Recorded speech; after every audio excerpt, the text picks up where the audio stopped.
Okay, now we are going to get into our deciding our palette and creating our logo. So we're moving right along here. So with the palette is the color scheme which is associated with your site.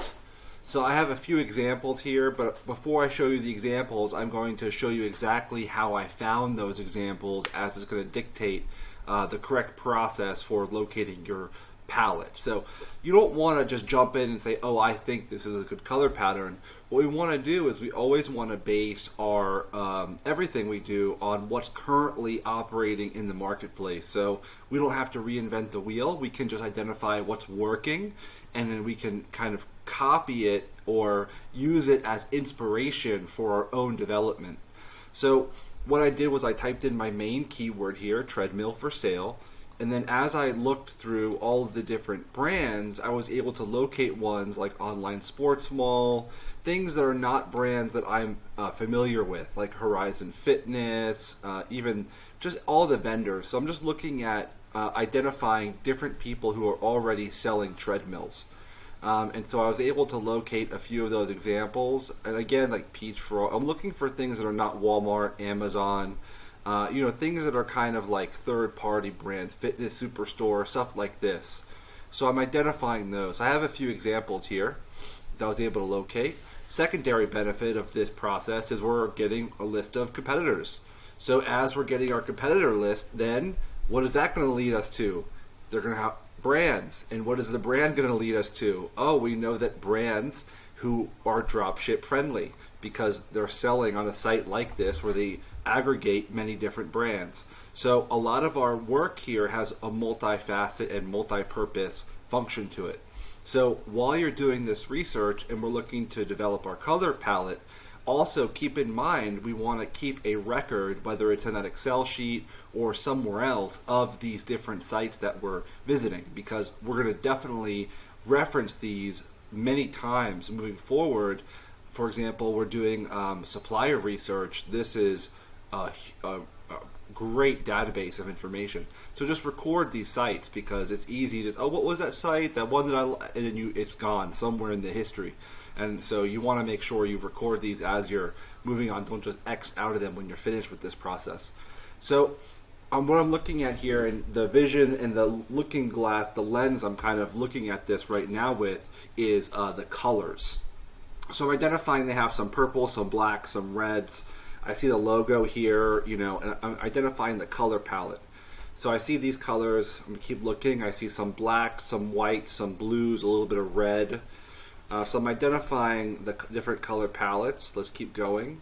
These are just different examples of sites. We have blue, we have black, we have white lettering. We have a kind of a darker background. Again, I'm just looking at colors right now. Another example, and I found these examples right from here, just looking at different ones that I found. Dick's Sporting Goods, major brand, but I just wanted to see what their site was like. So we have reds, blacks, white, very basic, bland site, really. Next, we have another one, kind of blue and white. So this one is interesting, the way they have this, some red and some green. Okay, so I'm identifying the different colors. This is one that pops out, right? So we see the different colors here, the orange, the black. We see all these different colors that are here with this background. So this one really pops out, a little bit of dark yellow, brown. Again, all brand, right? So this is a huge resource for different brands that I might partner with. So remember, keep a list of all these stores. So what I came to after seeing all these different colors, I looked at, this is my whole sample size, just 5 to 10 different, competitors. And I'm noticing that I really liked the blue, the blacks, and the oranges. So I really like that kind of vibe. I feel like it, originally I was actually going to go for more of like a black red. This kind of was like, this hardcore fitness vibe. But then after doing this research, I realized, oh no, a lot of these were more kind of dark blue, blacks, orange for highlight. So I was like, okay, I like that palette. So now we're going to go to Google and we're going to type in the colors that we identified that seem to work well in this market. A lot of dark, in this case, a lot of dark blacks, dark blues, some red for highlight, or orange or something like that. and I went to Google and I typed in black, orange, blue palette. Very simple, very straightforward.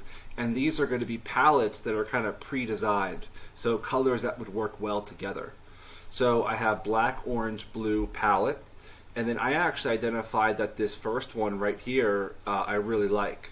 So I clicked on it, and I was able to get all of the different, in this case, I got really lucky, and it gave me all the hex codes right here for every color. So you might say, well, what is a hex code? Let me explain it. So that you see this combination of numbers and letters right here, this is what's known as a hex code. And this is a way of, it's just a code to signify a color.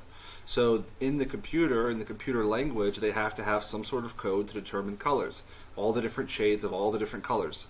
So a hex code is when you're doing web design, you put in this code and it will display that color. So when we develop our site and we develop our logo, we want to develop what are our brand colors and what are the colors that we're going to use on the sites. So we have to first develop our palette. So what I've picked is this palette here. So all of my site, all of the different icons, buttons, etc. are going to be one of these 6 colors that are in front of me. So this is a really good tool in order to identify different palettes. Now, I got lucky in this case. As soon as I came here, it just directly, provided me the hex codes on my first link. But I'm going to give you a tool, which is imagecolorpicker.com. I don't know where this pop-up came from. And we're going to go ahead and load that. And then here, what we're going to do, I'll put this in the description, is if you just download the photo from Google and you just use your image and you upload it right here, then you can use the dropper tool and it will tell you the exact colors from that palette. And you can just do each of the 5 to 6 colors that are on that palette, and then it will give you the proper hex code that you can use. So this is going to be kind of one of the foundational parts of the site. So this is something you want to keep in a notepad file or keep somewhere. I think even Shopify has a section to kind of host your brand colors in the back end. So I'll display that on the intro to Shopify that we're moving right along to. So you want to keep these hex codes because you're always going to do different things, and you want to be able to have them available as a reference. So the hex code portion is very easy, very simple, very straightforward. Now we're going to get into this next part, which is creating your logo. So I'm going to, in this video, show you the intro to that part. I guess I could possibly do even in the whole thing, but really what we want to do is we want to first find a logo that we like, so something to reference. Then, so I'll put the steps here. We're going to first find a logo on Google that we like. Then we're going to hire a freelancer on Fiverr to make the logo, and then with our color palette. So that's it. So it's just 2 steps actually. So we're going to find the logo we like, match it with a color palette that we already have, and then make sure that we have our brand name in there. And then we're going to get someone on Fiverr, pay them maybe $5-10, and they're going to make a logo for us. Now, if you have experience with Photoshop, you like making logos, go for it. Have at it. Yeah. In my case, this is something that I could easily outsource for $5. So I recommend just hiring someone. I'll put a referral link for Fiverr in the description. If you're not signed up there, I'm sure there's some bonus. I don't know what it is.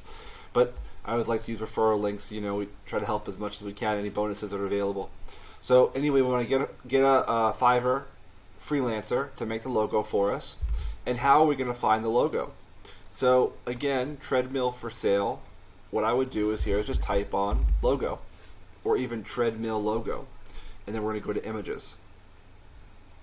Let's take out the for sale portion. We're going to go right to the high level keyword, the product category, and boom, we have a whole bunch of kind of treadmill logos to use as a reference that might be good for this brand. So I like this one, I like this style.